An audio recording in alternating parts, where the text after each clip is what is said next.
Never ever took steroids. None of that. Right. Failed the test. Oh, how long were you suspended? I was suspended for about 2.5 years. Now, what was going on with you and Wilder? I didn't see y'all back and forth. I was like, damn. Okay, top 5 fighters of all time. All time. Yeah. Muhammad Ali. Muhammad, man, for the Mike culture. Tyson. Tyson for the culture. What do you think about women? As a man, you gotta protect yourself first. God. Have no fear, Mr. Organik is here, and this is Organically speaking. Now, listen up. We only have one of them one type individuals in the building, and we definitely do today. I'm talking about one of them ones, heavyweight boss. Haven't been an entertaining heavyweight like this in years. And only one I can compare it to is a guy that came from the same region. We're talking about a Brooklyn boss, you know what I'm saying, raised in Belize. We got the heavyweight champion, future heavyweight champion. You hear me? Big Baby Miller in the building. Come on, man. You just did a little workout. Don't hurt yourself, man. You know what I'm saying? Dust off the peasants, man. I'm feeling it right now, too. Yeah, that's what we got to. Yeah, 100%. It's wartime. It's time to go get that belt. It's time to rip somebody's head off, bro. Man, and then drink the blood out the neck after the stud. All that, rip them off, bro. Yeah, we got to do that. Fuck them up. It's time, man. All this built up energy, bro. You know what I'm saying? 100%. It all came to this situation that we about to get into. But before we even get to that, let's start from the seed, bro. Like, where did Big Baby Miller come from? Let's break it down, champ. Oh man, it's a funny story, but you know I was born in Brooklyn, Brooklyn Hospital.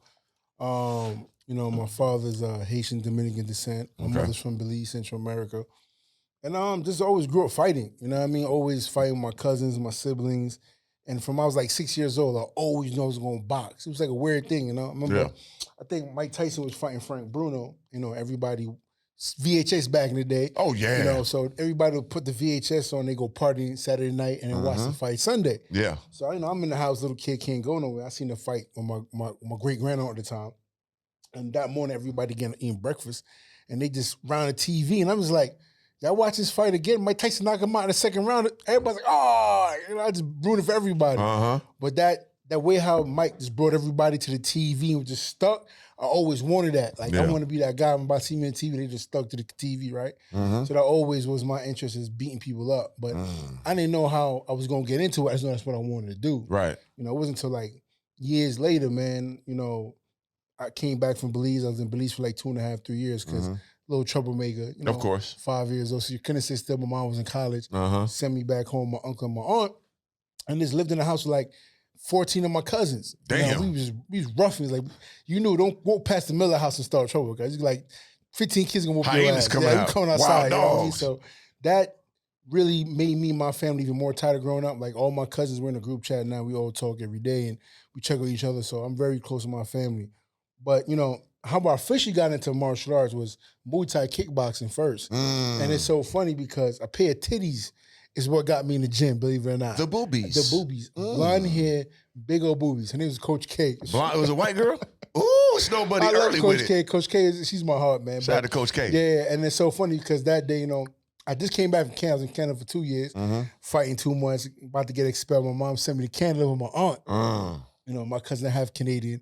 They're like honey blonde hair, hazel eyes. Yeah. All their friends is baddies, you know what I mean? I'm over there with that New York swag. Like, I'm ready to just knock everybody out. But Canada was so nice and so cool. It was like everybody invited me to go to dinner and lunch. I'm like, I can't, it taught me how to be calm. Yeah. To be a little more reserved, Right. I love Canada. Shout out to Victoria. Shout out to British Canada. Columbia. I heard they got some of the baddest women in the world. Yeah, it's definitely some bad women over there. Shout out to Toronto, but I love it. I done knocked down so many Canadians. Like, they come to America, they ready to just open that clam up. But I had a few. got to taste the wild side. All day. 100%. Well, go ahead, champ. Yeah, man. But when I came back from Canada, it's like I was talking like a Canadian. What you doing, A? And then, people smelled that blood like fresh meat. Like, he coming back home. Like, I literally had an old bike in my backyard and I put it together, had a bike to run around with. And within like 2 hours of me having a bike, I went to a Jamaican spot, I got a beef patty and cocoa bread, stole my damn bike. Skirt. Off with it. I was like, all right, I'm back home now, nigga. I need to turn up. And from that time, the switch went back on. And the next day, I went to the town next to me. I was living in Roseville, Queens at the time. And I'm like, man, I gotta get me a bike. So literally, the town over was Valley Stream. And I know, mostly a white area, we used more of a, majority was black and Hispanic where I lived at. Over there was, white folks and shit like that. So, easy targets in that For time. sure. So I went over there, seen a bunch of kids dropping their bike outside. You know, man had a brand new Huffy GT, clean white. I said, oh, he's mine. With the mags on it or no mags? All that, mags on it With too. the pegs in the back? Everything on it, bro, fresh. Wee, got to get that. So I was waiting for him to go inside the store, jumped on it, out of there. So I'm racing back to my side of town. I see this lady, she's hanging this tarp up in the window. Yeah. Big old boobs, blonde hair, Coach K. Coach K. And I'm just like mesmerized by the I'm like 14 at the time. Yeah. And I'm looking at her like, and she looks at me and tells me, come in. I'm like, come in? I'm like, shit, I'm going up in there. I got to come. So I walked in there. She's like, you live in the area? I said, nah, really? She's like, well, I'm going to invite you to come later on. We having a show. I said, what kind of shows? Amateur kickboxing, Muay Thai. I said, okay, I'll definitely come back. So usually it's like two or three people that was in there at the time, her, you know, hanging up, blocking the windows, whatever. Yeah. So I raced on the other side of my town, dropped the bike in front of our yard, and I told my mom, I want to go see this kickboxing fight. She was like, no. I said, Mom, please, let me go see. She's like, all right, go ahead. She's like, just behave yourself. Right. Now I know I just stole this bicycle, jump back on the bike, other side of town. I get back there now, it's mad people in this gym. Like, Right. Probably like 200 people in this gym, packed. And from that moment on, she put me right in the front seat. And I watched this dude came as one of my good friends. His name was Andy Singh. He was from Trinidad. I think he was maybe about 78 pounds, 80 pounds soaking wet. Right. He was fighting one of my boys now. He was about maybe like 100 pounds. He was maybe about 130 pounds at the time, my man set up. And my man, Andy, whooped his ass. Damn. And I'm like, if he's 78 pounds and he could do that, I know I could do this. For and at sure. the time, I'm 14 pushing like 240, 230. God Big damn, kid, you know champ. what I mean? So I was like, I gotta do this. I begged my mom for like 2 weeks, let me join up. And she made me join up. And the first year I paid my membership, and every day I lived in that gym, mopping, cleaning up. You know, Sensei, you know, Seafood at the time with Extreme Lacosta, you know, he just gave me my membership, man, and I never left after that. I was in that motherfucker every day. That's beautiful, You know, bro. yeah. And it was Muay Thai, right? Muay Thai, yeah. I remember watching the movie Kickboxer, and I wanted to be goddamn Tom Poe. You remember that Okay. movie? Then it with the Poe. I had it.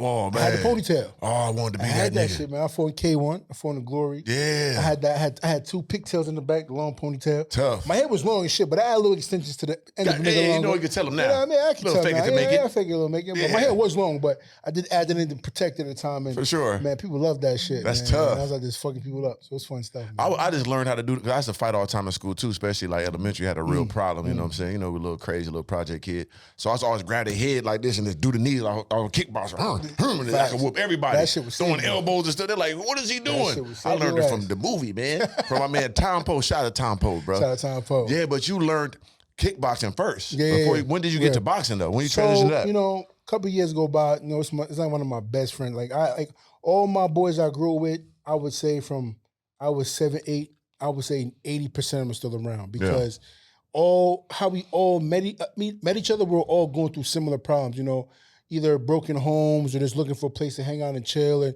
we all kind of fed off each other. You know, one of my best friends his name is Terrence. We call him Little T. And, you know, back then we always had that little, you know, in-house like animosity, beef each other, but it's all love. Like me and you can beef, Right. but ain't nobody's gonna beef with us. No, we go outside, we Yeah, together. we fucking somebody up. For But, sure. You know, one time we in the gym, you know, I'm hitting the bag, whatever, and it's time to clean up. He's like, yo, clean the bag up. Like mop the floors up. Right. I'm not cleaning shit.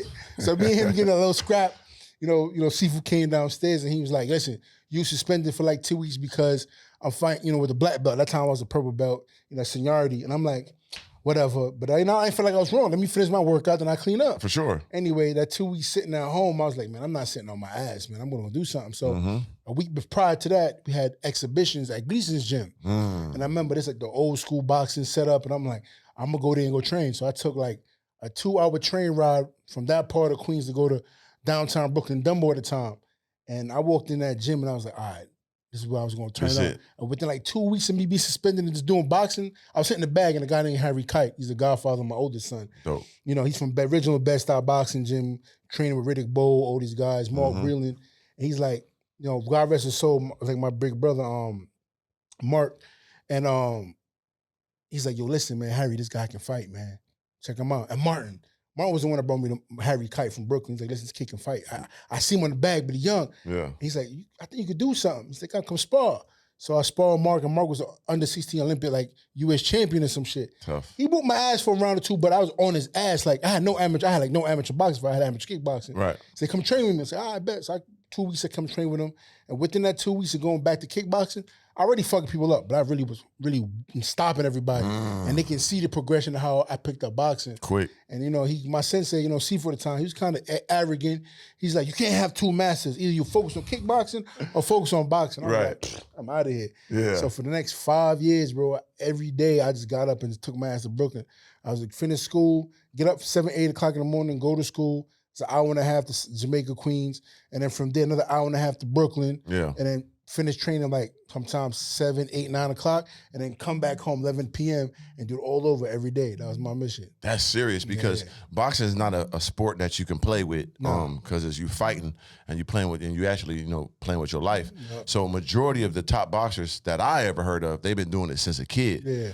The guys that come late, you just got a gift fight like Wilder, something like that. You just can hit a motherfucker and just knock them out. Correct. But majority of the top level guys, they've been doing it their whole lives. Yeah, long time. That's a different type of discipline. Yeah, you know what I'm saying? So when did you make the transition to professional? Did you do Olympics or anything like that? Nah. So it was so funny because my first year as an amateur, I made it to I had 2 regular like club shows. And I remember the first time it was on my birthday. I said how fucked up that was. It was on my 17th birthday, I believe. I was getting ready. I just came back from training camp. Now, if you know really amateur boxing and rankings, really New York boxing, every name I'm about to say, you'll know. These was like killers back in the day. Curtis Stevens, Jen Corrington, Mean Joe Green, that's in my name. Green. I grew up watching these guys. They're like 3, 4 years older than me, but I just grew up watching guys like killers. I'm like, I want to be like these motherfuckers. They were known as chin checkers. Yeah. Everybody had t-shirts in the hood and the DVDs going out. They poofing people. So I'm like, all right. So Harry's like, listen, come to camp. They gonna be up there. I'm like, what? I'm coming up there. Got to. I go to camp and I'm training with these guys and I'm like starstruck. These like hood celebrities to me. For sure. Right? So they had a guy named Aguilera. And he was like he was like some kind of Olympic champion, but he was from Dominica. So coming in, he just came down there. And I remember I was sparring him and everybody's watching the spar. And the first round he did good. Like he was getting on my ass. He had more experience than me. The second round turned up on him. He started getting tired. Next thing he turned around, he said, I don't got my mouthpiece. Started whooping his ass. I said, spit my mouthpiece. I'm like, I ain't got mine either. Nigga, finish his rounds. What's up? Man, I tore his ass up. Stood him up. Laid him down. So next week they called me and said, you want the first amateur fight? I said, yeah, no problem. The guy I was gonna fight, he pulled out. Right. The number one in the US was there. They said, you want to fight him? I'm like, might as well, fuck it. If I lose, he's number one in the country. I have 0 amateur fights. Makes sense. So I'm like, fuck it, I'll take a shot. If I beat him, I'm nice. For sure. That motherfucker was jabbing me to death the first round. Boop, boop, boop. But that second round, knocked his headgear off, hit him with body shots. He running for his life. I'm like, yeah, he won the fight. I'm like, but how he win? He said, well, if you hit him hard, even if you hit him hard, amateur is different than pros. Yeah, the points. 2 jabs, he beating you. It's points. So my style was never an amateur style. It's always been a pro because I was always trying to body people. Right. And from there, I just took it serious and continues growing like that. Damn, that's different because people don't know that part. That's why a lot of when people go to the Olympics, they lose. And they be like, how did he lose? He like he won, but it's a different point scale. Way different point. Yeah, it's like really just, the boxing art of it and the skill of it more than 100%. Just the manslaughter of it. Correct. They like canceled boxing Olympics for a little while, something like that. Am I tripping? What did they do? I know they was trying to do something. I think they canceled wrestling Olympics. And I haven't followed it in years. But it'd be stupid to get rid of boxing though. Yeah. I feel like it's one of them great sports. But, unfortunately, US boxing is, especially in the heavyweight division, is dying. Right. Because they're not taking care of athletes. Like, in certain countries, even in Great Britain, they paying guys 150 quid, which is pounds a year. This is being an amateur Olympic team or the qualifying team. They're getting paid, house, food, the whole nine. So they have something to fall back on while they're training, where amateur boxing in the US is like, you get a pair of gloves and boxing shoes and train. You know what I mean? To the wolves. Yeah, it's hard. So, a lot of guys, it says, are in the NFL basketball, but I see why. Because if I was playing football when I was playing football in high school, I'd have probably been made it to the NFL, made a couple million, kept it moving. But it don't last long. Don't last that long. You know what I mean? So it's weird, right? But in boxing, like in football years right now, I'm probably towards my end. Where in boxing, I'm kind of like in my prime still. You know what I'm trying to say? And it's still only probably like 3 or 4 of y'all that's in your division. In my division, that's really so been you're still at the top. So the main thing right now, always is, as a heavyweight, is staying healthy. Right. And I don't drink. I have a little sip once in a while. Sorry, Allah. But I don't smoke. I just, I love on my woman and, you got to love the woman now. Got you, man. That's around there. That should keep me young, bro. Yeah, got to do that. Stop that. That's the good, nutritious of dog. Exactly. You hear me? So so people don't understand that that amateur part then going professional, especially for Americans, is different because it's really like dog eat dog. With these promotional companies, they can really put you in a bamboozle, and that's why the British boxing is going so crazy because they know the game. And to be real, they support. Once again, Britain and Great Britain and UK, they've been around thousands of years longer than America. So these white motherfuckers been knowing money. They know how to really play it the right way. I'm going to feed you a little bit so I can have you for the long run. Correct. I pay you now. When you blow up, I've been taking care of you. So you're going to make sure you look out for me when you get to the top. They scout you early. Yeah, they got you early. Yeah, so it's like, here they like, we're going to get you at the top. We ain't got time to be playing. Well, they try to lock you in too, because I was locked into, I went through a lot of shit. And I'm still going through shit. I had to go file bankruptcy. My old co-promoter, who was my partner, stealing money, doing shady shit, backdoor deals, messed up one of my testing results. It's a lot of shit to go into boxing. But unfortunately, it's like, I grew up with tough skin. When some people talk shit about me growing up, it was like, see me to my face and we gonna see who gonna really talk shit. So for sure. I've always had the attitudes I've grown up like, people can talk shit in the blogs and the interview and TMZ. It never really bothered me. Right. Because I know 99% of these dudes never talk shit to me in front of my face. Until this day, I tell people all the time, every heavyweight that's in boxing now from the last 5, 7, 8 years, I've done pressed all of them. Yeah. I've done ran up on all of them. Not one heavyweight ever came in my face and said, yo, big baby, you're a pussy. Right. Like, what's good? Never. Because I'm going to smack them up. Yeah, they ain't doing no Mitch Blood Green, Tyson in front of motherfucker Dapper Dan. I've done ran up on everybody's division. Yeah. Right? So I know, like I said, I know the street mentality sometimes might not, how can I say, be the most prettiest. Right. But, and promoters like to say that boxing is a gentleman's sport. That is a fucking lie. That's a fib. This is not a gentleman's sport. This is a sport of savagery at the highest with level. Rules. The promoter trying to fuck you, the man trying to fuck you, and if you don't educate yourself, the referee's gonna fuck you, the judge is gonna fuck you, and on top of that, when you get in that ring, the fighter gonna fuck you because it's an orgy of fuckery. Yeah, you know what I mean. So you gotta understand this. The more savagery you have to be an educated savage. Yeah, intellectual motherfucking barbarian. Correct. And that's what I became. That's what I've learned to be now. So when people see me talking shit and tell them sucking my dick and all that, you gotta understand how I grew up. You understand where I come from. Some fighters don't have that in them because they were groomed to be polished. You know, like an AJ or, they gave him the Olympics. He lost the Olympics, but they gave it to him. They gave it to AJ? He fought him in London, lost 2 fights, but still gave it to him because they groomed him to be that way. The golden boy type. So unfortunately, now when you get towards the end of his career now, adversity and getting his ass whooped, people talking shit about him, he can't handle it. Right. Like, he's want to be my friends plenty of times and want to have a conversation. I'm not having no convo with you until I knock you the fuck out, till I punch you in the face. You need that. Then we can be friends after. Then we go grab a pint of beer and have after I get my 10 mil, 20 mil. Not even that. Bro, sometimes I feel like I just love fighting, bro. You don't want the bag with AJ? I definitely want the bag. Come on, brother. But I'm saying, though, to me in the back of my head, it's like, how can I say? That high school crush? Yeah. That one piece of booty you just go to school. You want, like, that's the AJ for me now. It's like, no because homo I miss her. No homo. Because you went crazy with the boot. You know what I mean? But I'm just saying, like, you think about it every day. It's like, I just want to put hands on that motherfucker. I got to have it. Yeah, I know what you mean. It's hard, man. It's hard. Like, a lot of people don't understand. Like, very few people understand that. But you from Brooklyn, you understand it. Yeah. You from maybe Chicago, Philly, you understand that attitude. Yeah, I killers got to have in LA it. might understand it because, like, it's that one get back I gotta get. Real killers go for the killers. Correct. Like real beasts go for other beasts. We ain't going for the easy shit. We ain't picking and choosing. No. Who's the craziest nigga around here? Let's like go. Show Enough. Correct. Show Enough. I'm a Show Enough nigga. Got to. You know what I'm saying? Cause you get picked on too. Yeah. I'm going looking for the nigga. Yes, sir. Going to his mama pizza shop. Slap your little brother. Come on. I'm the baddest nigga. I'm gonna tell you, go to your mama door. Listen, I'm looking for your son until I came here. For sure. No disrespect to you, mama. I'm gonna fuck him up. I got to have Guarantee you coming looking for you now. Yeah, now you gotta come. I go to the movie theater, beat 100 asses. That's it. And then you come find me. So so the AJ joint. So we could get to that. Like you had the opportunity to go for the belt, and you had your crown prince situation right in front of you. Right in front of me, bro. That I know you would have won. I was rooting for. I'm like, my dog finna get his belt right here. 100%. So let's talk about that situation. What happened, brother? God damn it. So it's so funny because, God rest his soul, DMX is like my favorite artist in the world. Like I grew up listening to DMX. R.I.P. DMX. You know what I mean? I'm in the 6th grade, CD player, nothing but Professor My Friend. Like I grew up on DMX. Blood in my eye. So finally I get the call, we negotiating, deal signed. I'm fighting AJ for the titles in MSG. I got DMX walking me out. It's gonna be a New York homecoming. I'm like, thank you, God, I'm about to happen. I'm dealing with injuries before the fight. Right. So I'm like, all right, I'm gonna figure out how to deal with injuries. I was gonna postpone the fight, but my co-promoter Slater telling me we're gonna take the fight, it's an opportunity. I'm like, fuck it, let's do it. Right. I go to a doctor they introduced me to, and he does stem cells. HGH, EPO. It's like a super stem cell shot that they were doing. Like, I'll take it. Right. Some of that Drago.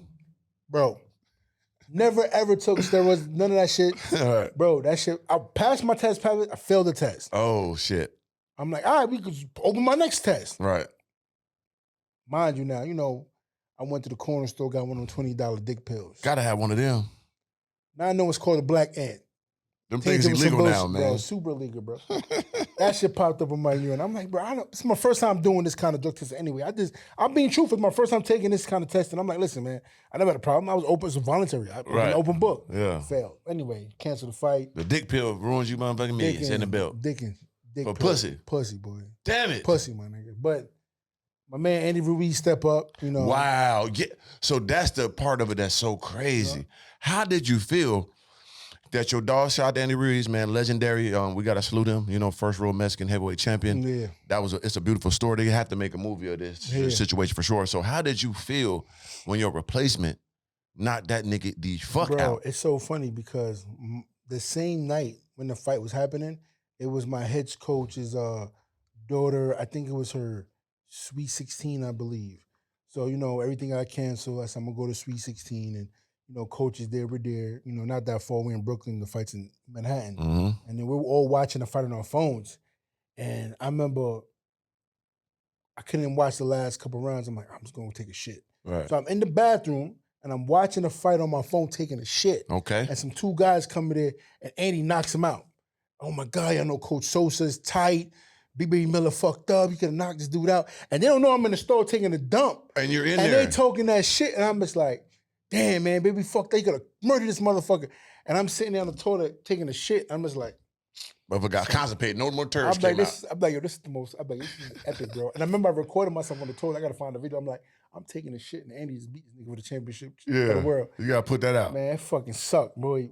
Damn. I said, you know, I don't know what God got planned for me, but I've never had nothing easy, man. Never. Bro. Never. Yeah. Even to this day, it's like I'm fighting for inches, and I'm just like, facts. You know, can't quit now. You know, it's too late to become a garbage man. You know what I mean? So, for sure. You know what I mean? So I gotta ride the wheels fall off. Right. Know what I mean? That's why me and my dog, shout out to my dog Slim, we always say that, man, we came too far to turn around and too far to stop. Because we didn't, you like if you climb up a mountain, you halfway up there. You halfway there. Yeah, you can't turn around and go back. And you just can't stop and sit there. It's a checkpoint. You might just keep going, man. Fuck it. A point of no return. Point of no return in this life. If you go back, you're going to die because starvation. Right. If you go forward, hey, listen. At least you got a chance. At least you got a chance. That's the better chance. The better chance. You're closer to the top than going back to the bottom. And when you ask for greatness, bro, heavyweight champion of the world, doing a professional job that, you know, only one out of a fucking billion can really even atone, it'll never be easy for you. Never. You sign up for pure greatness and glory in a savage sport. Gladiator shit. It'll never be easy. Nobody ever seen that was a heavyweight shit. Them niggas all got hard all lives. got fucked up. Listen, go watch every one of them. Bro, I tell people all the time, I says, you know, this is my early 30s. I just turned 30, bought a big ass crib in Jersey, 20 acres, $7,000, 7,000 square foot crib. 5-6 bedroom, 3-car garage. I'm talking about, I had bought the crib because I got it for a quick deal in Jersey. A Sparta, town called Sparta, I love it. Little outskirts. And I bought it and I ran the camp. You know, I told my ex-wife at the time, this is for us, ungrateful motherfucker, by the way. But anyway, I bought the crib for the fam and I dipped the camp. So when the fight got canceled, I come back to this big ass crib. I'm like, I gotta reserve my funds now, figure what I'm gonna do now. And I'm back in the street selling bud, all kind of weird shit. Right. I'm like, nigga, ain't this? I'm like, in my mind, I'm like, I'm fucked up, but I'm a hustler, nigga. I had to get gritty. Whatever it takes. Whatever it do. So I'm in this crib. I had a brand new puppy. I had an African Master Bull. Tough. God rest his soul, Bo, man, was my baby. R.I.P. Bo. And I was so depressed, and I'm like, not even blow up, but I'm on blankets in this big ass crib. And me and my puppy sleep on the floor. And I said, God, you're gonna get me through this. I'm gonna figure this shit out. And little by little, I started, picking the pieces up. But it was a long journey, man. It was hurtful. Yeah. It was hurtful like a motherfucker. Hell yeah. Big ass crib and no couch. Ooh, I feel you, brother. Like I know that feeling, man. Especially when you was at the top and people still see you up there and you going through your own trial and tribulation behind the scenes. But that's when you really know who fuck with you for real. 100%. Everybody that was asking for shit, everybody you was doing shit for, they're not checking on you. Nope. They know things a little different, but where you at? You ain't Very checking on few, me. very few Like, people, oh man, bro. I see what's going on, bro. They don't even give a fuck, right? Very few. And you remember that once you get back to where you at. You know what I'm saying? And it's a real journey that we go through as bosses and as glory seekers, you know? So I love the story. So boom, AJ situation, bam, he goes down, fuck, right? Then you like, okay, what I'm gonna do? You was on suspended, right? How long were you suspended? I was suspended for about 2.5 years. But as I failed again the following year for the same exact dick pill because I spent $15,000 testing all my supplements. Can't find us. I'm good, nigga. Yeah. Be passing the test, but these drug testing companies, bro, fugazi though. Yeah. I ain't gonna blast them yet, but these drug testing companies Right. are fugazi as fuck, bro. They're shady, bro. So anyway, I asked to get screened. I'm like, listen, I've been partying, hanging out. Let me get tested. Let me see what's going on. Nah, you can't get screened. So how the fuck I can't get screened? You walking here blind, nigga? I've been chilling, partying, traveling. I'm like, Right. I'm trying to get back in the ring now. Anyway, not knowing where it come from, I fell for the same dick pill again. Again. That's when I found out that's where it came That's from. where it Got came it tested, found out that's the supplement in there, blah, blah, blah, blah. They don't give a fuck.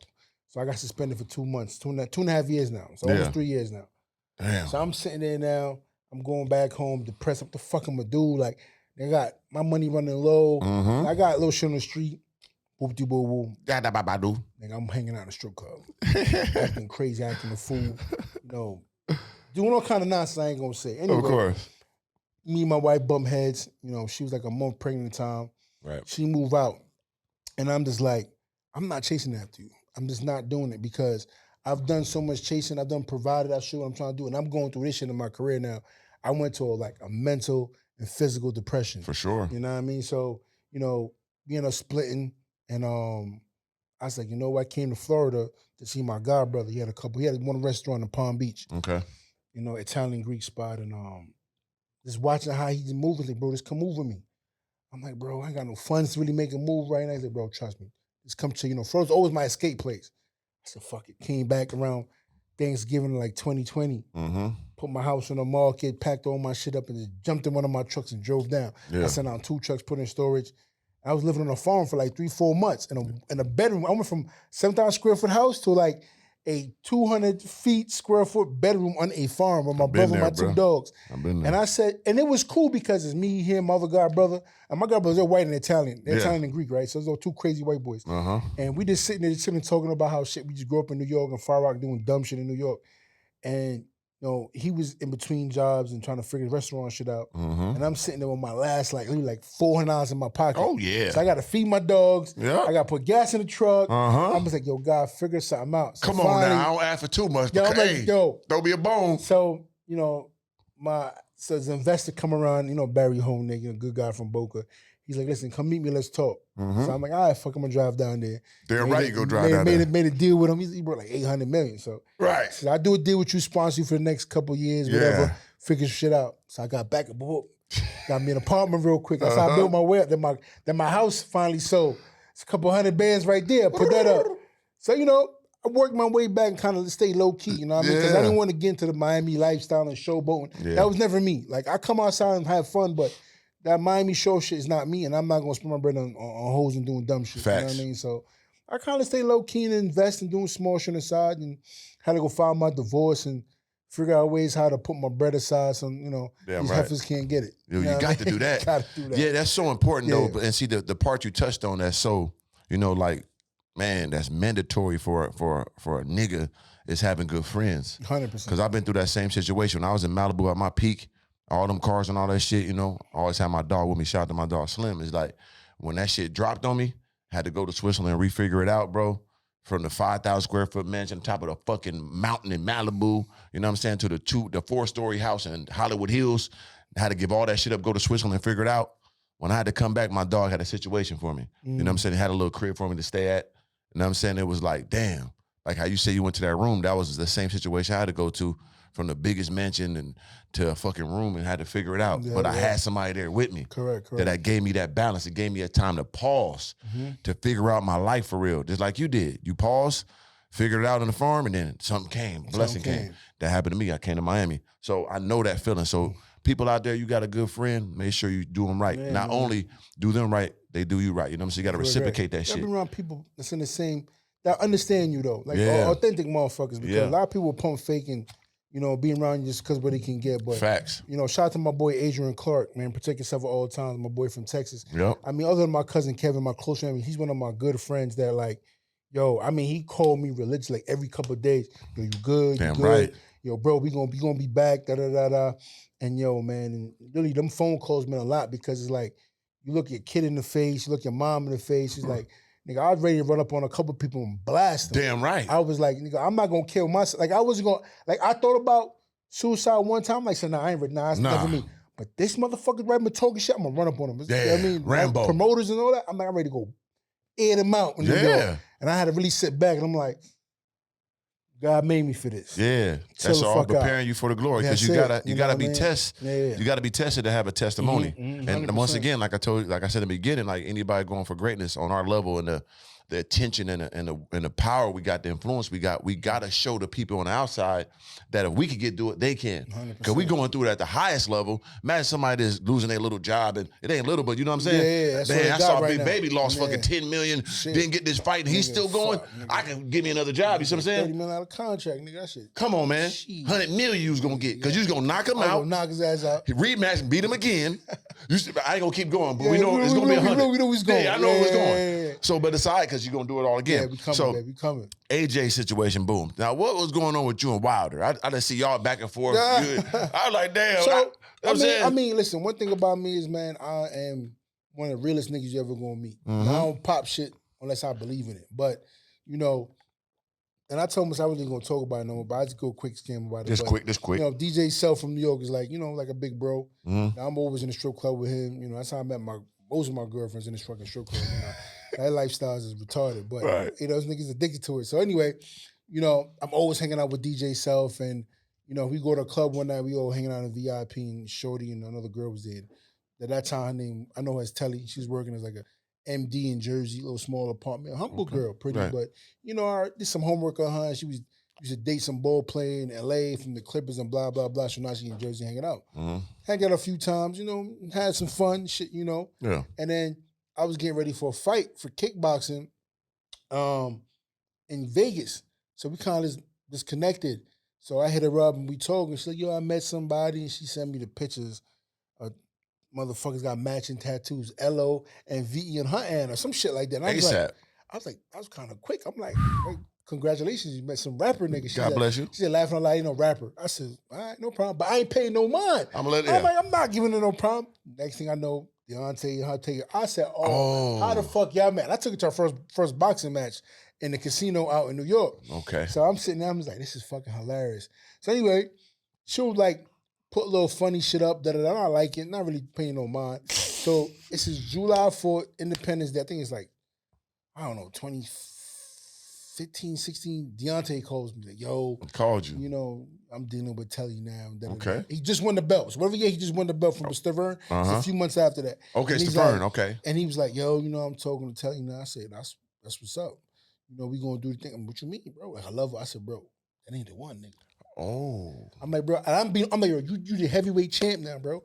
You can have any chick you want. That ain't it. Okay. You know what I mean? A country nigga, but I guess you never seen no fine pussy like that. So he wiped it up. Open that nose up, put them nostrils up in the air. You know, so I was like, that ain't it, bro. I'm like, just be careful. And it's so funny, I ran a couple of his cousins a few months after that in the Barclay, and a lot of his family didn't even get along with Shorty. And I said, bro, Deontay gonna be open for rude awakening sooner or later. For sure. You guys, you about to get got. So anyway, we fast forward, whatever, blase blah, you know, shit kind of died out. Right. So me and 50 was hanging out at this bodybuilding competition. Shout out to 50, man. You know, and 50's, man, I love 50 though. Yeah. So 50, what happened with you and Wilder? I said, I told him the whole situation I'm telling you now. Oh, yeah, okay, you know okay, go ahead. And he's like, yeah, I said, yo, you want that fight? I said, nigga, I would love that fight. He's like, leave it to me. So I'm like, I ain't fucking gonna do. Right. So I'm going to a press conference the next day. I forgot what fight I was getting for. I had my phone blowing up. Right. 50 did this shit talking about Wilder, and I hit it first and all da-da-da. Oh, I'm like, nigga, I don't even kiss and tell like that. Like, right. My man asked me, you know, OG, I tell him what's going on. But I say, yo, 50, bro. I'm like, bro, that's kind of shady, bro. He's like, listen, bro, when I talk shit, Don't worry about it. I'm throwing you the alley-oop, nigga. Take it and dunk it. I said, I bet. So I'm just running with it. I'm like, yeah, nigga, shit is what it is. But then she was in the hospital giving birth. That's how quick. That's how quick she was rolling. You know what I mean? She giving birth. I'm like, I'm a respect. I'm not gonna I'm not gonna do nothing about it. But then he come out with an interview saying, when I see him, it's on site, talking about guns. I said, what? I said, oh nah, nigga, you know better than that. I said, so interviews are action. I'm not talking about nothing. I'm done talking about him.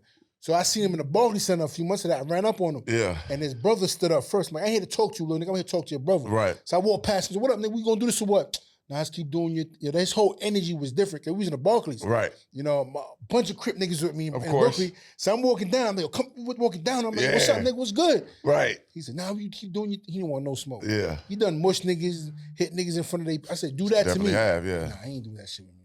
Yeah. You know, but Wilder, you know, maybe it can still happen. We don't know. His chin is glass now. Damn, man. I ain't gonna lie. I always look like, because I always felt I was similar to him, because that's how I hit a motherfucker like that too. You know what I'm saying? We about to say something like, it'd be like, that's your little brother, motherfucker say that. So I always fuck with him, because it's like, if I were to box, I got that power too, just to hit a nigga, get him up out of there. Got him so I always had like, damn, I always fuck with him. So I hate to see y'all going at it like that, but it was cool too. He was the big bro. I used to look up to him, man. I used to like Deontay, man. But I ain't gonna lie. I know money changed you because you got to change. It's money, But his attitude and demeanor just became, how can I say, it wasn't authentic, man. Yeah, it's a lot. It's one thing to be for the cameras, you trying to sell a fight, but you talking about Mike. Mike is in history, bro. Leave Mike out of this. Yeah. You talking about this. You want to. It's certain things I could. It was like Lennox Lewis too, or some shit, right? Yeah, I'm like, man, listen, man. I'm just like, man, leave the goats alone. For sure. Let's focus on our generation. Yeah. He was great. Like Mike is my favorite. For sure. Respect Mike. Like. Now Mike different. You know what I mean? So. Okay, I get it. You know what I'm saying? Hopefully everything go full circle and y'all can still get that fight. You know what I'm saying? And as we see, I guess something happened with the girl too. He ain't with her no more. Some shit, right? Yeah, she filed some domestic charges. All of a sudden, he got knocked out by G.A.N.G, the big Chinese motherfucker. That's my boy too. You know, G.A.N.G, a big China man. You know, I spoke him plenty of times, and I knew he was gonna get knocked. I said, "You gonna get knocked out by a Chinese nigga? You gonna win." And China man knocked him out. As soon as that happened, she dipset talking all those nonsense. Yeah, women sometimes they vultures. They hit you when you're at the lowest point. Yeah, so imagine that. Yeah, at your lowest. Because imagine when he was champ, got everything going on, she ain't gonna say too much. Yeah. You start getting whacked, and it's like, nigga, hey, really? Nigga, it's over with type. Now she coming for that bread. The bag might still be there, but the goddamn, the wave ain't the same. Hey, you fuck with dude mental, nigga. Mentally, man. You know, I already know, as fighters, we're all a little mentally fucked up. Got to be. Believe it or not. So, when you in the end of your career, and if you taking L's like that and your girl hit, it's low blows, it's man. Tough. You gotta protect yourself at all times, even outside. Facts, man. Shit. Man, shout out to Wilder, bro. Hope you get, you know what I'm saying? These he got you up sooner or later, motherfucker. Hey, you heard him. You know what I'm saying? He got a new fight coming up, right? Mm-hmm. So yeah, we're gonna see. Hopefully he whoop him, then y'all get y'all together, and that's still a big money fight for sure. I still want to see that, man. Yeah. So 50 the one that sparked that shit, man. 50 definitely sparked it. He was doing his marketing shit. You know what I'm saying? Definitely sparked. Damn. But it's cool though. It is cool. It's all good now. It's part of the game, and it was real. It wasn't no bullshit. Like, hey, it is what it is, bro. You know what happened? It's all good. Yeah. You should have took it on the chin. You know what I'm saying? But anyway, so bam, that transition happened. You had the big fight with fucking Dubois. Mm-hmm. Damn it, champ. I watched that fight. So like I said, before I met you, I was already a fan of you. Because I always like, my dog never go down. My dog got still a big nigga, but he motherfucker got that stamina. Yeah. So no one could get him tired. No one gonna knock him out. So I always root for you because I'm 100%. Like, he a tank. You know what I'm saying? He ain't gonna stop. Walking fucking yeah, so he may be big, but nigga, he just don't stop. You can't. I don't make excuses, man. Right, but that's the first time I seen him tired. First time, bro. I'm tell you something, man. So I really got that phone call like maybe like a little bit over 4 weeks. I'm like, all right, tell me numbers, get me this shit done. So I had to fly to England. So I'm like, I haven't been in the gym. I'm like, but it was Turkey just making this big buzz, and everybody usually get a phone call, he bring you back. So my mind's an opportunity. And I know Dubois quit, then got stopped. I'm like, I'm gonna pause this nigga. Man, anyway, I got like 3.5 to really get in the camp. So mind you, I'm training, trying to get my ass moving.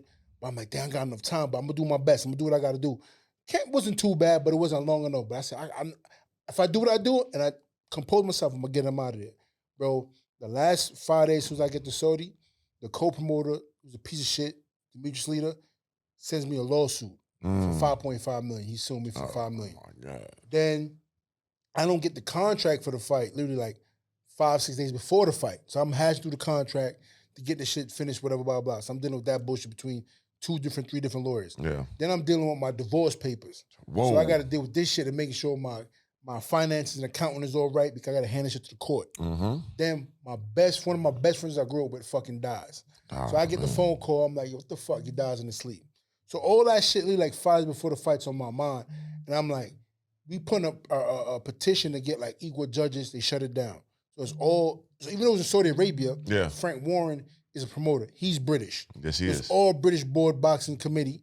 The judges are British. Of course. The referee's British. Oh, and the fighter I'm fighting is British. So all that's playing back in mind, like, I got to park this dude, boy, because they're not going to give it to me. Yeah, he's Frank Warren's, like fighter, right? Yeah, yes, it's golden child, yeah. You know what I mean? So, and I'm whooping his ass, bro, but I don't know what happened in the 5th round, bro. It felt like somebody just, like, poisoned me, bro. Like, I've never been, I think in kickboxing, Muay Thai, for a different country. I've never seen you tired. I've never been tired like that in my, bro. It felt like somebody put sleeping aid in my water, bro. That goddamn George Foreman water? Yeah, I'm telling you, man, I don't know what happened. To this day, I tell my team, bro, we gonna tighten shit up on the team because I felt like somebody poisoned me to this day. And I don't really talk about it too much, kind of like make excuses, but I've never been that tired. And I'm whooping his ass, and then all of a sudden, I went flatline. And the referee couldn't let me finish the last 10 seconds. He stopped the fight on me, bro. So how you feel about that? Yeah, give me that understanding. Listen, when you fight, nobody ever calls me out. Right. Never. But at that time, I was getting back on the scene. I'm like, it's good money. It's a good fight to get me back on top.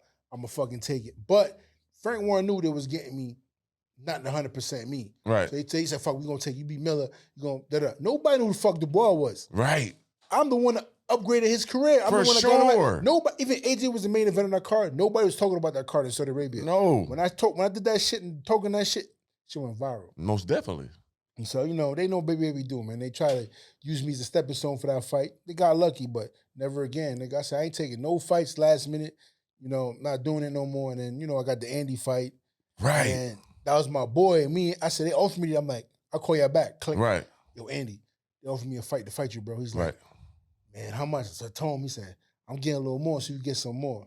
They wouldn't give it to me. He's like, that's some G shit. What you want to do? What you want to do, bro? I says, Andy told me straight up, bro, I need to fight. Right. I said, fuck. Andy went crazy with that bag when he I was. said, you know what? All right, bro, let's make it happen. All right, be cool? All right, cool. Yeah. I'm going to talk a little shit, though. Like, go for it. Click. For sure. Respect. That's my man. So, but I talk shit, but it's more in a funny way, you know what I mean? Yeah. And we have a good fight, everybody thought I won. Yeah, I do. I think you won, too. You know what I mean? But it's hard when you fight some of your boys because, you can see when you hurt somebody, and sometimes the killer instinct is not there to hurt your boy. And I told myself, it was decent payday, but I don't want to fight no more boys. Yeah. I want to fight even though you both can win, both get bags, which is a beautiful thing. But like once again, this is real warrior sport. You see his kids there, his family. Yeah, you really fuck with him. Backstage. One hit, it could be over with. You know what I'm saying? Like, that's real. So, that happened, you know what I mean? Everybody thought I won. And we had another fight coming up for Chisora late last year. Yeah. And the promoter did some backstabbing, dirty shit and tried to make an underhand deal. But Frank Warren did the right thing, told him kiss my ass. Like, I'm only dealing with Big Baby Miller. Tough. And I fell through, and that's when I had to go file the whole bankruptcy and do my shit to this clean slate because dudes and promoters is a piece of shit, man. It's crazy. I saw the whole thing with the with His Excellency and all that. They was the promoter in between was taking money, and some whole shit is going around right now. Yeah, man. That's unfortunately that was Frank Warren supposedly. Did the same shit. He Turkey likes certain fighters. He get them bonuses. Yeah. And promoters weren't giving the bonuses to the fighters and pocketing it. Wow. You know what I mean? And it's fucked up because, sometimes we hope that in our career we get some guys that really come into the boxing and really love boxing and want to support fighters, Facts. So, that was kind of fucked up. The kid was to make $2 million, give him $200,000. That's crazy. That's shitty, man. Well, you niggas already got billions of dollars. You old white motherfucker. Come on, man. Y'all got hundreds of millions. And y'all still motherfucker eating off the top. More nut, he might catch a heart attack. Get a kid his money. Relax. God damn, you old bastard. But that's how some of these promoters are, man. They just greedy, man. Yeah, they want it all. Son of a bitch. So what you think about the Turkey and Dana White's TKO promotion they about to do? I think it's good for fighters just starting out. Yeah. But fighters like myself or fighters that have Olympic backgrounds or have, prestige backgrounds that don't really need that platform, I don't think it's going to work for too long. And I tell you the reason why is because, Dana White's very cocky, but I think he's a great businessman. But top level. You can't come in the game talking, I'm going to get rid of sanction of bodies and blah, blah, blah. Like, these sanctioned bodies would be mafia owned. And, come on, man. They a little better down, but you can't talk about getting rid of people, but they bread and butter. Like, you know what I mean? And at first, I used to hate all the belts.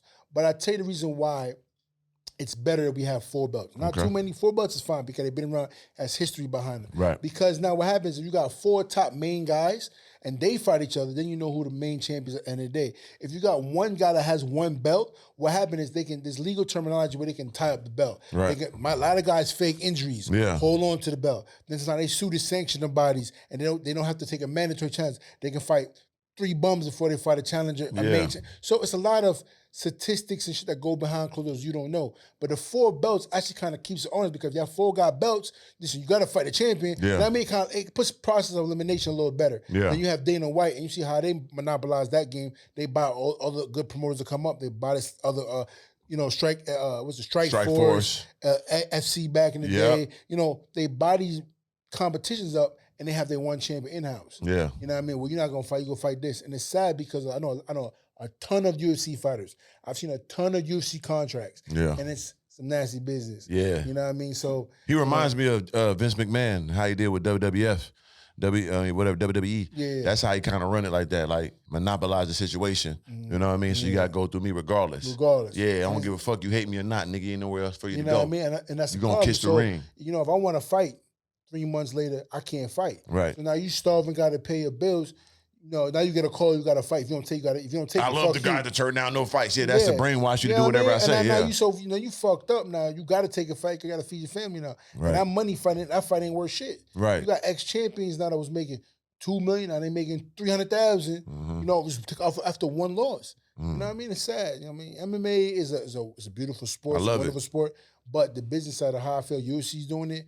You got to pay the fighters more, man. Yeah, I see John Jones fighting for his big bag. He want that boxing type money, and he deserve it. Even though he had his stuff behind the scenes, he's still the most legendary fighter of all time by far. You know what I'm saying? He's just leave him alone. You know what I'm saying? And he's like that in real life. You want to chop a nigga head off, leave him alone. I'm not even. I ain't leave that nigga alone. I'm gonna tell you one thing. John Jones has got to be one of the most laid back, coolest dudes I've ever met. Yeah, like he look a little squarish. Right. But that's what I'm saying. That make it dangerous. He chill. That's what I'm saying. He ain't walking around like, what's the problem? No, he chill. Them niggas you leave Take alone. Pictures, want to smile. Yes. He's giggly. Yes. He's funny.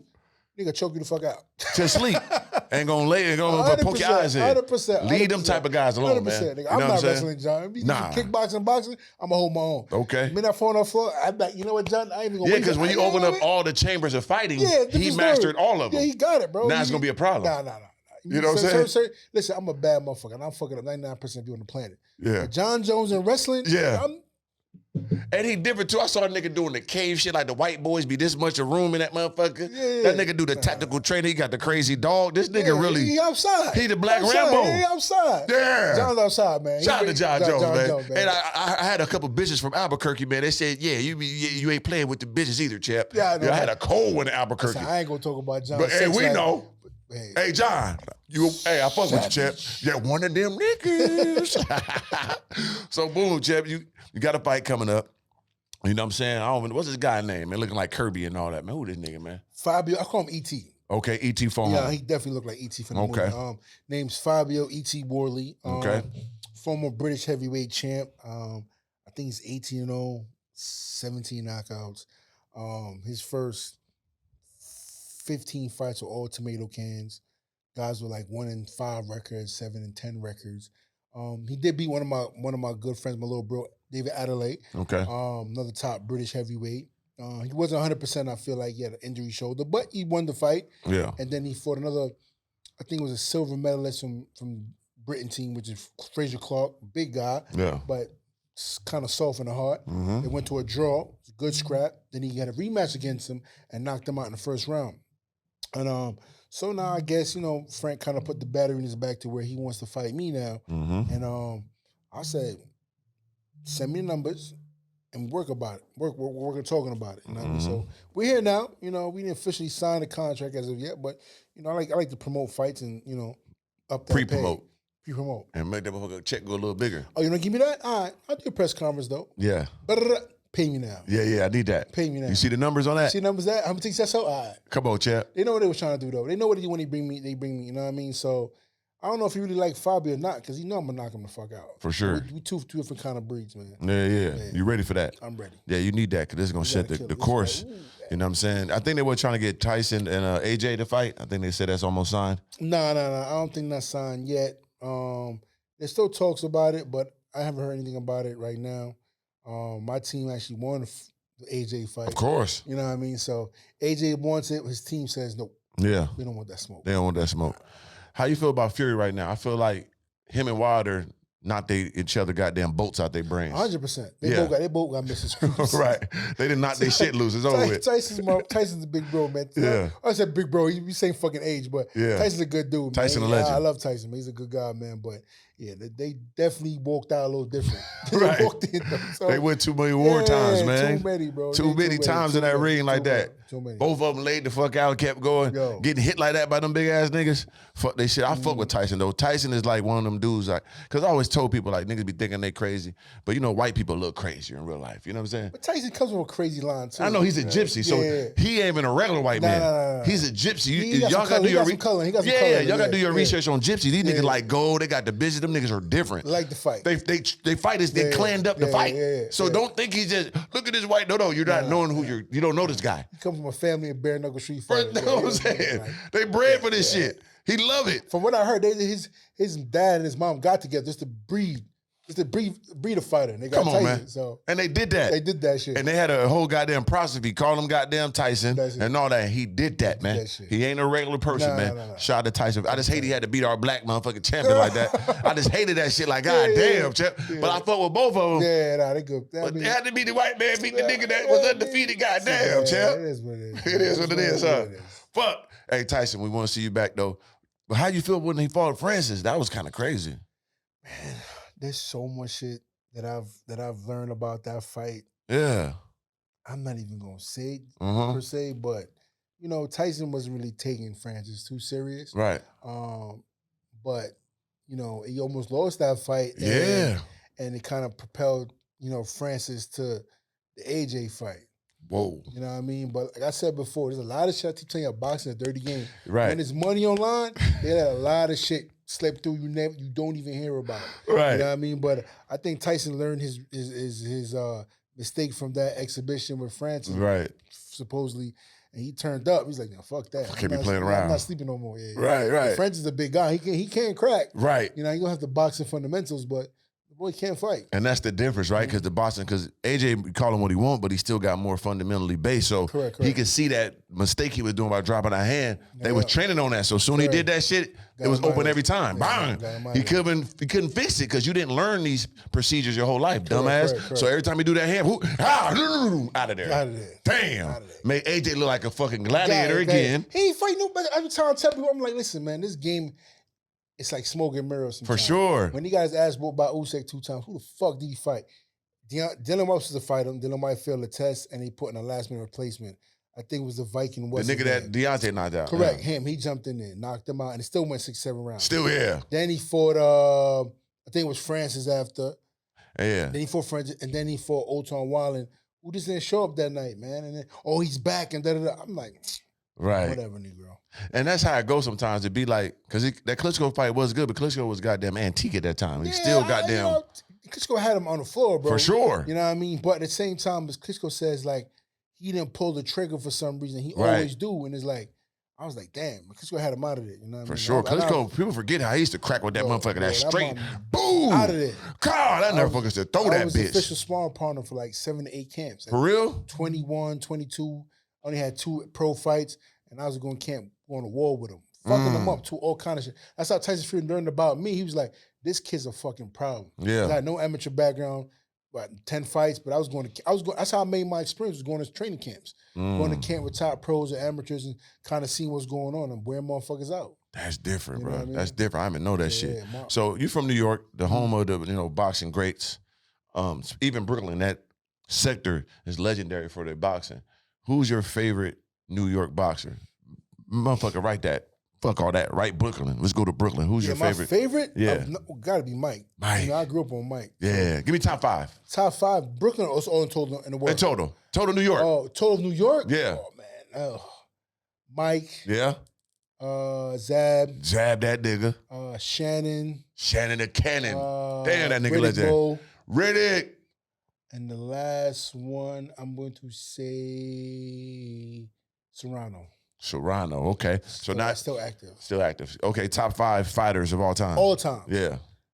Jack Johnson. The King Kong. Marvin Hagler. Damn, that's a cold nigga.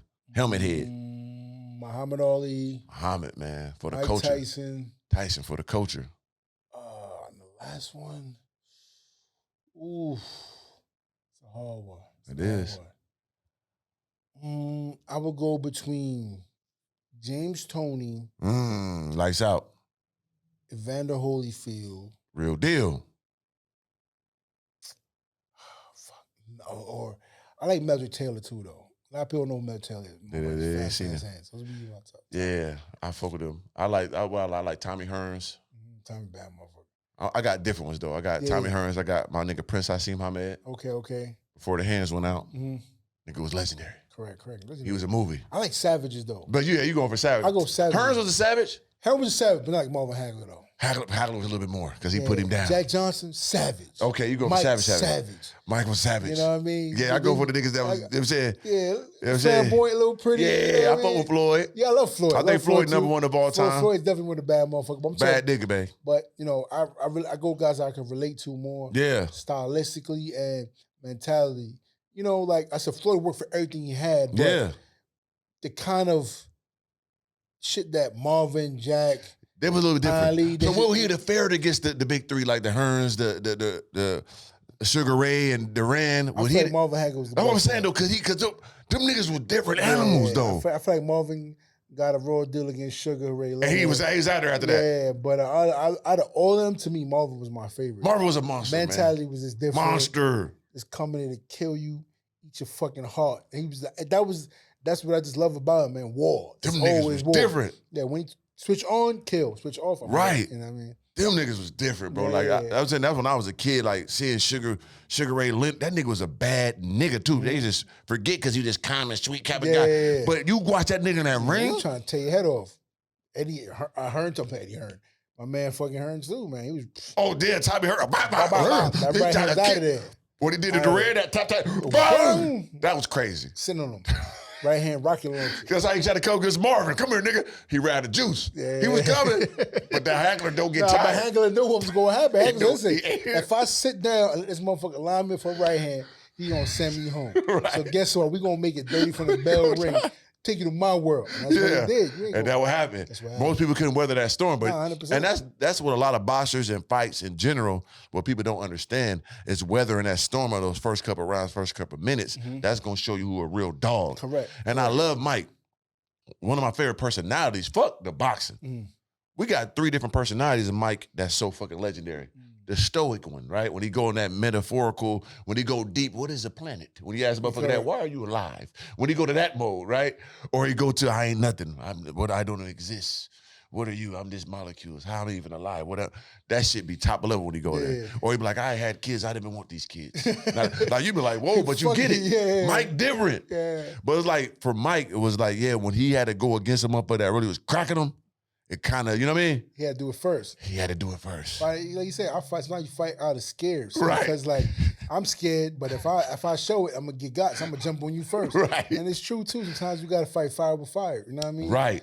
Until you get in the motion of fight, then sometimes it's back and forth. He's doing fire, I become water. I'm gonna use his strengths against him. But Mike was like head on first. To the end. So if a nigga fight him and it get too long, he be like, fuck all that shit. We gotta get him out of there. Yeah, we gotta get him out of there. And that was shout out to my nigga Mike though. But Mike Tyson, legendary motherfucker dog. He need to do more of his podcast. I fuck with. What was the thing about that fight with him and Jake Paul?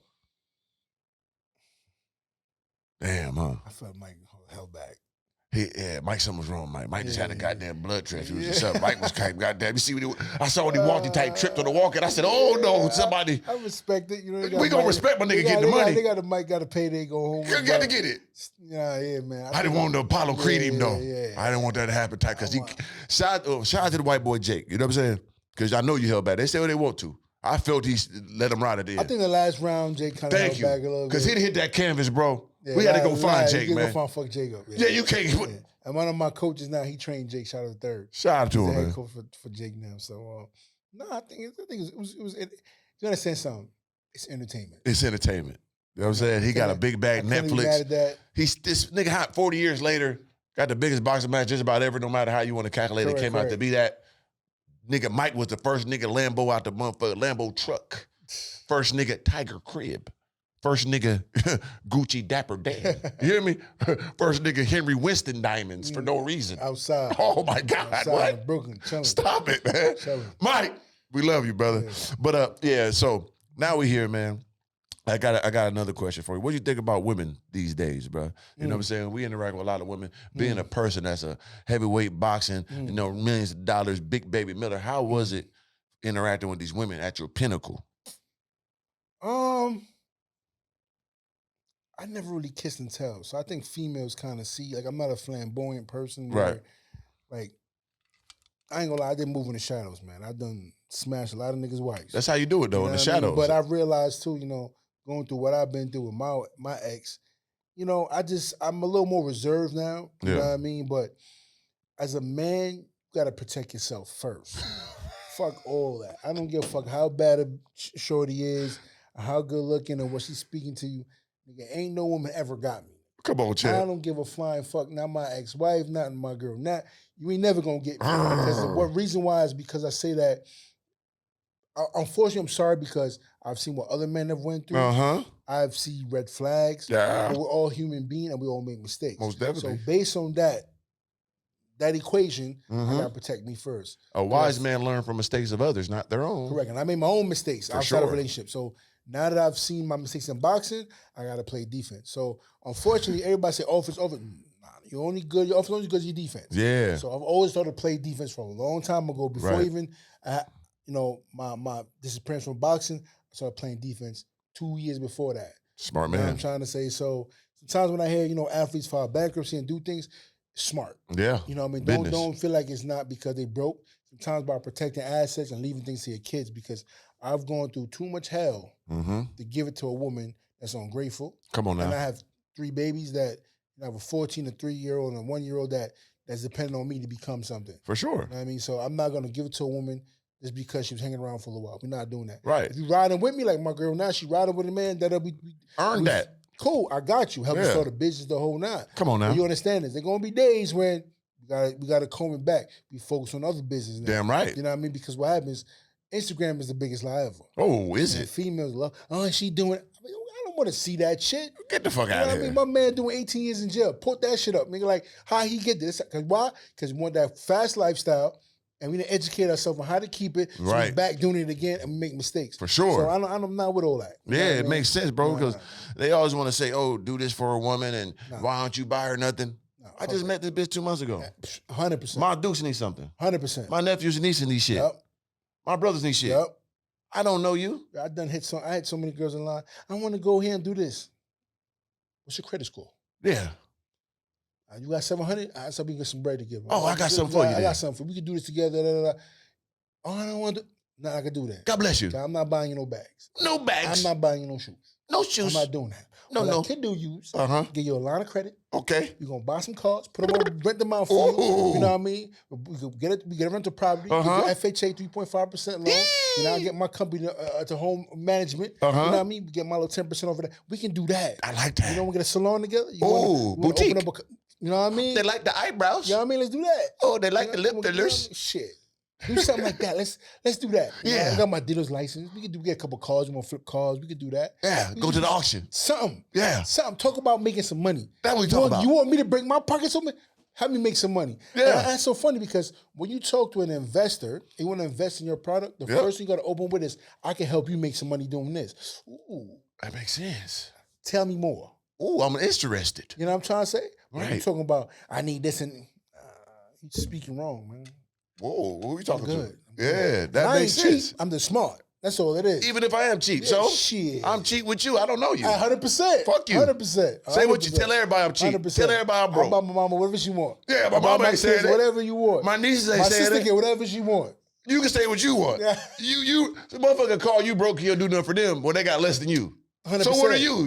You a homeless person then? Come on. How am I broke and you got less than me? You asking me for something. The reason why you broke, because you were spending on bags and shoes and all that nonsense.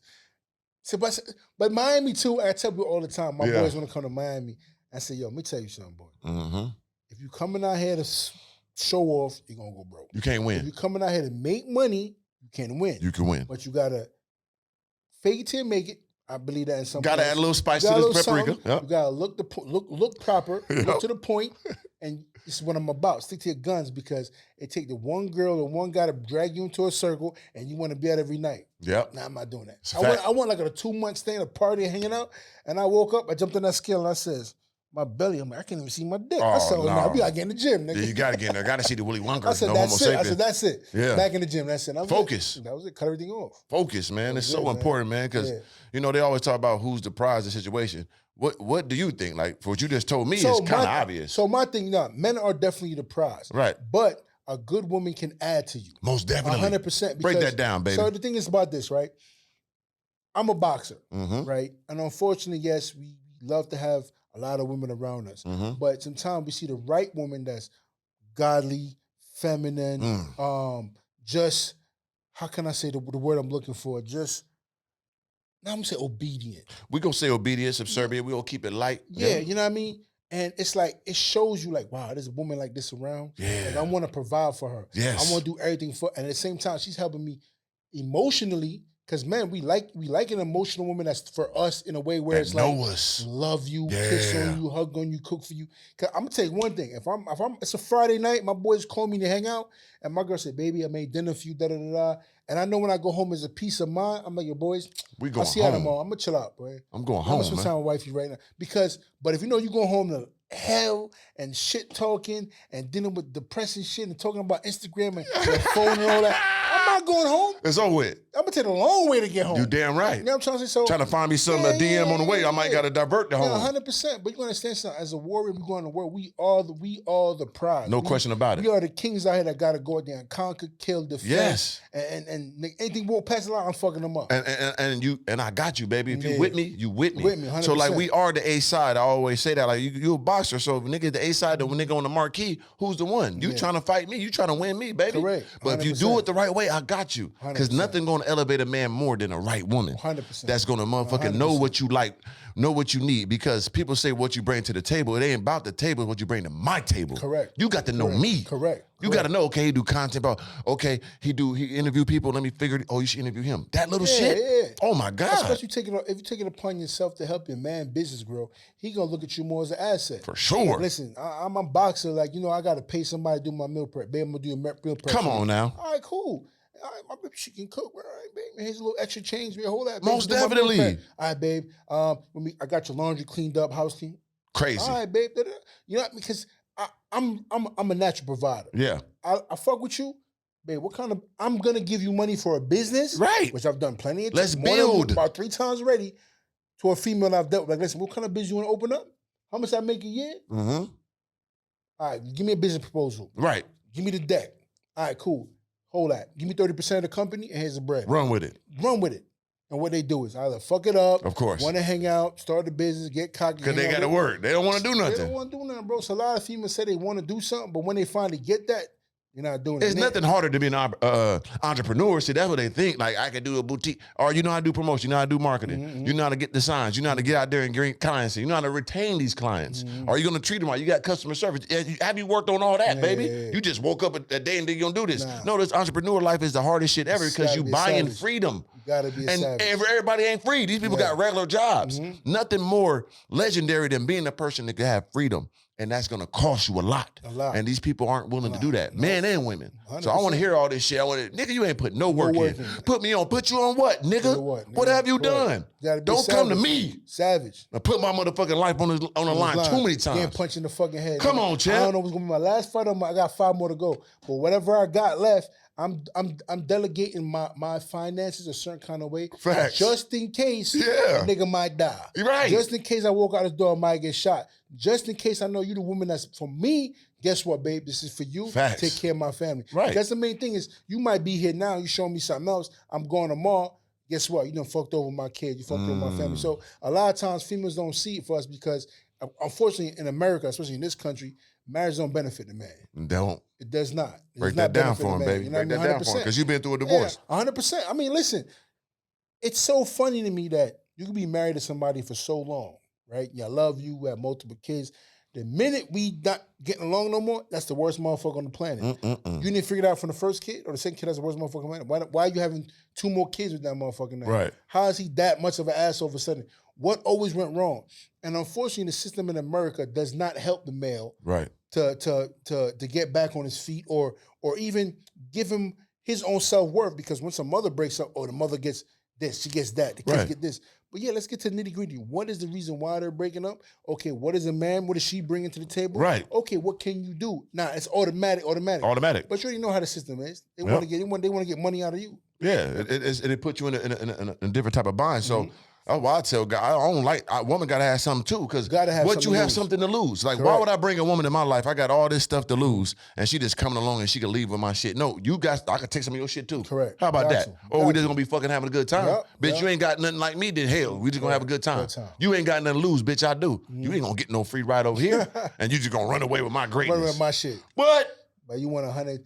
Yo, I'm telling you, I was having a shit conversation with my girl today, and she was like, I need this, I need that. If we break up, if we get married. I said, listen, man, you're a long way from getting married right Facts. now. And the reason why is because I just feel people jump the gun. You know, like, we still in the learning process. We love on each other. We see each other for what it is, and we grow together, start a business together. Let's see how we operate in different climates. Yeah. Right? Winter might be the worst climate ever. Let me see how you operate. Let me see you under pressure. Right. You know what I mean? Let me see somebody run up on me in a gun. Let me see how you gonna react. Hell yeah. If I had to go sell 3 bricks of coke and feds run up on you. Can you do this here? Let me see what you going. You know what I'm trying to say? Like, I mean, that's real raw. You know what I mean? I've been through a lot of shit in my life where I've seen people crack. Ain't because of them. It ain't because of their homeboy. It's because of their woman. Right. The biggest downfall for most drug dealers I've seen in my hood growing up is the women they slept with. Because they sat there and see everything. They got all the information. Everything. You know what I mean? So even when you pillow talking, nigga, that shit will get you over with. Fucked up. Over with. You know what I'm trying to say? I got jammed up because I was pillow talking when I was younger. Facts. You know what I mean? But thank God I came out of it. But I learned from that mistake, and I was like, damn. But I realized that too sometimes, especially as black men. Hell yeah. We got to find ways of venting different. Right. You know what I mean? Because we want to be in a vulnerable position with our woman, so we tell them. That's but unfortunately, they're not the ones to go and tell. It's tough. You better telling your mama. Because your mama not going to never Or you got some real good friends, which is rare too. Yeah. So when you got those guys, them guys that been up and down with you that you can trust, that's my shoulder to lean on, is my dogs. Yeah. You know what I'm saying? I got one good friend. We talk about everything. You know what I'm saying? And a woman got to earn that years down the line. Don't do it right away. No. See, niggas fuck up. They be with her like, dog, you know her a year, you stupid bitch. No way. No way. You known her 2 years. Nah, that ain't no fucking time. You known her 3 years. That ain't no fucking time. Many y'all get in an argument, she throwing that it's shit back over in with. Your face. And all your shit out there. All of it. God damn. All of it. It's shambles, man. Been there, seen it. Be smart. 100%. Yeah, give you some good friends. I got this game I play, right? We're going to end it on this, right? It's called Or. So you got women. These all women, right? And they all fine. So say it's one woman. They don't have different things, but body, face, all this shit basically is immaculate. Fat ass is everything. Whatever you like in a woman. But it's just 2 different scenarios. Okay. So we got a blind woman or a deaf woman. Which one you choosing? And we talking about blind motherfucker can't see nothing, but bitch bad, fat ass, everything. Pussy fat, big ass titty. Or the deaf motherfucker can't hear. I'll take the deaf one. You gonna hit the deaf motherfucker can't talk, hear that one. Yeah, you go. You can deal with that? I'll take that for it. Ooh. I'll take that for it. Okay, now we got wheelchair from the neck down or no legs from the waist down. Legs are gone, champ. But the pussy sitting up there proper now. But we talking about neck down like this though, like the motherfucker of the mouth, moving it. You know what I mean? Man, if I had no choice. You gotta pick one. Or, man. They're both in the wheelchair, though. They're both in the wheelchair, but one, no legs, cut gone. Ain't no fake ones on it or nothing. It's just waist, pussy sitting there, ass, and then up. And then the other one, neck down. Paralyzed. Nothing else moved. Just neck down. Neck down. I just got all the body parts. You know what I mean? Okay, I got it. Because you can just do, you can connect more that you can got that Rubik's Cubic. I remember I had a chick one time, she had a nub. I didn't even know she had a nub. Yeah. She was hiding that shit so well. We in the bedroom. She pulled that number on my dick. Went, yeah. Oh, my shit. My shit went that You over. never hit a chick in a wheelchair before? Nah, man. I had one holler at me. She sent me naked joints and all that. I was an inch away. I swear to God, I was an inch away. She was like a little fine, too. Yo, listen, man. She was holding her leg like this in the picture, holding like this by the foot, by the toe. Yo, my cousin Jamal, that nigga savage. I heard some stories about him. Boy, but I can't do it, bro. I thought about it, but I didn't do it, though. Yeah, hypothetically. We said hypothetically. Hypothetically going neck down. Neck down. Ooh, okay, I got you, brother. That's a lot of work. Got to have ramps at the crib and shit, but okay. Now we got special needs, right? We talking about, hello, big baby, I love you with the handyman type, with the crazy, but they still mental strong. Yeah. Or we going Down syndrome, short with the big eye motherfucker, Down syndrome. The first one. You go... You know, no, I'm sorry, man. No disrespect. The Down syndrome face remind me of Ronda Rousey. You can't do that? Okay. But you going with goddamn, you know what I'm saying, special needs Shadrika. Hey, no, baby, I love you. They strong as fuck. That's what I said. I told her, they grabbed me, come here. Because I told the girl last time we did this, she was like, yeah, she go with that one too. Because, you know, we had a nigga in class that motherfucking retarded Reggie. What? Nigga had the good grab. Hey, man, Reggie grabbed me. Good backup. Good back. Somebody help me. Because that nigga get you in the corner, it's over. Man, they knock a motherfucking dead. Facts. So you go with special needs. I feel you. Okay. Okay, now, are you going with a little person? You know the N word, we ain't gonna say it, little person, or we going burn victim, third degree, toe to head, Freddy Krueger level. Going little person. Going me too. The little person type one anyway. I ain't gonna lie, a couple tried to hit me up. Little person. Yeah, I had like three. Little something from Atlanta. Hit me up too. Try to run me down. Yeah, she tried to get me too. Fatty. I thought about it. Yeah, definitely. It's one like overseas in Romania or something. You know who you are. She got OnlyFans and all that. Hit me up. Shit. I love you. I was in Romania for 3 months. Come bring your ass over to America, baby. I'll go ahead and saute ya. I'll put you on the barbecue grill, baby. You understand me? Yeah. Right. Okay. Now we got we going no arms or 600-pound obese can't get up well type. Or no arms. Or no arms. No attachment. Don't say you got the Captain Hook motherfucker. No, nigga. There's no arms. So Bernice Burgos with no arms. Yeah. I do that. Me too. I do that. I'm gonna go down one too, champ. Yeah, Bernice. Ooh, Bernice. I know she ain't gonna hit me.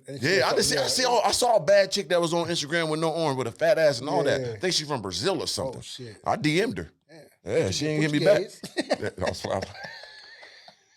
Poke your ass up. Straight up. You know what I mean? I guess she'll hit me back with the nose type. Put on the, am I wrong thinking that? How you doing that? She can't go crazy with it. She gotta be speed typing. Yeah, with the toe type. Oh, shit. Oh, the toe action. She might goddamn toe job a nigga. She fucked the game over that. Yeah, I'll try it out. Okay.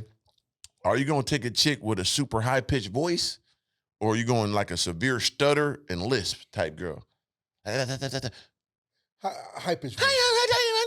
No, my bad gotta be opposite. So deep voice, like a nigga voice. My bad, cause this is my guy now. So we going deep nigga voice, like, hello, what's up? Or a high-pitched voice? Or stuttering lisp, motherfucker. Or you going, hey, what's up, baby? Like, she got a voice like a nigga. Or she's like, I love you. All the time now. Every conversation. I'm going to stutter. Yeah, I got stutter. Two niggas You can't be sounding like me now. Yeah, I'm going to swing on you in the middle of the night. Right. Hey, babe, what? Pop. Yeah. I might think I did. Think you got too many chromosomes, 100%, bitch. 100%. It's a crazy time right now. Okay, are you going with Tourette's or, bitch, with the stupid acne? Or the bitch like, hello, bitch, motherfucker. Or you going acne, whackney, crater face. Oh, fuck. This your chick now. You going to goddamn ballets with her and shit. She gonna be opera. You know what I mean? You gotta think about that. Crater face, but she Bernice Burgo crater face. We get crater face. You going crater? I'm gonna take a Europe and fix all that for her. Oh, you can't go laser it off? I'm gonna laser it off. Okay. I'm gonna get it fixed. Okay, got you. Okay, last, we got two more. Oh, we got a bitch with a stupid BO, pussy stank, everything. Oh. Whatever's after that, I'm taking that. I don't want to hear it. Or we going big halitosis, bad breath, dog. Oh, shit, none of that. I can't do it. No. I'll be a virgin the rest of my life. I take that back. I was going to say number 2, but I cannot take body odor in a woman. I can't take stink mouth on a woman. Like, I mean, listen, man, I had some baddies in my lifestyle. I've ran through a few of them, like, all that. Right. It's a turnoff. Yeah, that motherfucker be stinking. Be like, come on, bitch, you can't be smelling like marlin. You got smelly fish? I don't want that. Oh, man. my God. So you going? My cousin always had a saying. It said, if it don't smell like fish, eat as much as you wish. Right. That's a good saying. Damn, that's a good saying. I just remember that shit. I'm like, nah, this ain't good. I'm out of here. Fuck, bro. That's funny as hell. God damn. All right, so what was it? I mean, that's it, bro. That's the last one. That's the last one. You know what I'm saying? We going with halitosis? I ain't fucking with none of that. I'm staying a virgin. You gotta pick one. I ain't picking one that one. God damn, that's harsh. I'm gonna be a virgin till the day I die because of that motherfucker. I gotta figure All that right, shit. man. So we gonna close it out, man. You know, end it on. You know, I know you got your fight coming up. Tell them what you want them to know, brother. This is your boy B. Miller, number 3 heavyweight in the world. Mm-hmm. I'm back on a vengeance. Back on climbing back the rankings. Fighting June 7th in Ipswich, Manchester, England. Damn. Against Fabio E.T. Worley. And I'm gonna knock him the fuck out. Oh, most definitely. There's a reason why I've avoided for a long time. Being a week coming back up. Plus, you're looking at yourself up there, yeah. Come on, Chap. 330 pounds. Come on, man. King Cooper, Big Bowser in this motherfucker, man. King of the Castle, the king of the castle, man. Outside, man. So what about the other big baby nigga? What do you think about him before we get up out of here? Big bitch, man. It's over with now, huh? Yeah, he Jig is up. Crybaby Anderson. But see, the thing about it is, I tell people all the time about boxing, especially in America, right? Now that I've seen. And that's why some of the best fighters come out of Brooklyn, Philly, Chicago, South Central, or some parts of California. Because they born with a certain kind of grit. Yeah. You know what I mean? They born without nothing, and it's when it's eat your face. That's just something that's in them, right? Mexicans, niggas is great, nigga. You know what I mean? Yeah. And that's why Europeans, like some of the Kazakhstan, Uzbekistan, Yep. the Russians, the UFC Ukraine, niggas, yeah, Dagestans, fucking people, because they're not used to the limelight. Right. You know, they moved Jared Anderson so well and paying him good money. Yep. The minute he got some adversity, now he out of the door. Right. You know what I mean? Dudes don't have that mental stamina. It's one thing to have physical stamina, but mental stamina in this boxing game, you gotta have it. Different. And somebody told me that years ago, like, if God would have showed you your path for boxing, would you have started? And I know what I know now, I'd have been like, hell fuck no. Yeah, I'm about to sign up for all Hell, this. Fuck this shit. But now it's like I'm here now. It's like, all right, I wake up, I'm one day closer. One day That's closer. all I keep telling myself, man. I'm like, listen, at least I'm not in jail, dead. One day closer. Got a Keep chance. pushing. Got a chance. And look at you now. You finna have a fight. You're gonna beat him. Then you're gonna get another fight. Dubois, one of them, gonna whoop him. Gonna have 2 belts. Then you gonna have all the belts. Yeah, bro. That's the whole point. The path man. gonna be more glorious. The whole point is like, listen, man. This is what I signed up for when I was like 7 years old, 6 years old. I mentally said, this is what I wanted to do. Yep. And sometimes God is really gonna say, you know what? You really want to do? We gonna Right. see. You know what I mean? Everybody that know me from New York or know my background or really knows me or really studied what I've been going through, I'm a fucking animal, bro. This is a marathon. You know, Nipsey said it the best. R.I.P. Nip, man. This is a marathon. This whole thing of life is a marathon. It is. And I want to say something too. Yep. Life is not chess. Chess is the worst analogy for life. And the reason agree. why I say that is because chess has pawns and pieces that you can predict where they're gonna go. Right. Right? Life, you don't know where life is gonna go. Life is like a fucking fight. It's like boxing, MMA, kickboxing. You have a certain amount of tools, but it can be thrown at any time from any place. So life is like a fight. So be ready at all times. Protect yourself at all times. Man, I agree with you, brother. Man, shout out to Big Baby Miller, legend. You gotta understand from his story of putting it all on the line to get it all down the line. You're gonna have them ups and downs and left and rights, but we sign up for this. It's never gonna be easy, but it's gonna be worth it. 100%. And that's what it's all about. If we wanna have a testimony, we must be tested. And the man been battle tested. And at the end of the day, we're gonna look down 5 years down the line, all the stuff he went through, we're gonna laugh at it when he's sitting on that throne with them belts. You know, the greatest of the greats been through it. We could talk about whoever you want to talk about. We could talk about Ali. We talk about Foreman. Niggas forget Foreman was fighting them 5 niggas in one motherfucking ring. They forgot about that. Nigga, he did that. Took him time off. Took that time off. Came back out of nowhere. Nigga, where? Whole different Canada. human. They 3 just know years the time bald off. one. They don't know the nigga with the fro that didn't talk. Yeah. R.I.P. to Foreman. Yep. They don't know that shit. Ali time off. Ali time off. You know, Come on, champ. Mike time off. Went to prison, nigga, for rape. No homo. I mean, come on, champ. So a lot of motherfuckers went through the ring, and that's what always, in back in my mind, like everybody went through that kind of adversity and disappeared from the game. Yeah. And came back and finished on top. That's how it said, go. You know what? That's how it is. Tyson man. Fury disappeared. I'm leaving there depressed. I'm finna come back. For almost 400 pounds. Seen him in person. Came back. That's how I go. So the game of life, look at these heavyweights, look at boxing. It is a great analogy. Life is like boxing. You know what I'm saying? Can you get up after you get hit? Everybody want to hit, but can you take a hit? Take a hit. Can you take a fall? Talk shit. Can you go round after round after round after round? Then can you come back for the rematch? Can you come back for the trilogy? But if you can, and when you do, oh, you're gonna be so glorious. Savagery. That's what it's all about, nigga. Get Look him at pain. Rocky. Get Why you him think pain. Rocky got he got 10 sequels. We forget Creed is a sequel to Rocky. That shit's still going, nigga. Still go. Because life is like that. Yeah, man. You see what I'm saying? So believe in yourself, work hard, never give up, never give a fuck. Remember, it's S.R.T.F. It's from the seed to the root to the tree to the fruit. We're going to keep it organic. Plant a seed today. You're not going to get your fruit tomorrow. Embrace the journey. You know what I'm saying? Protect your crops. It's the God, Mr. Organic. Damn!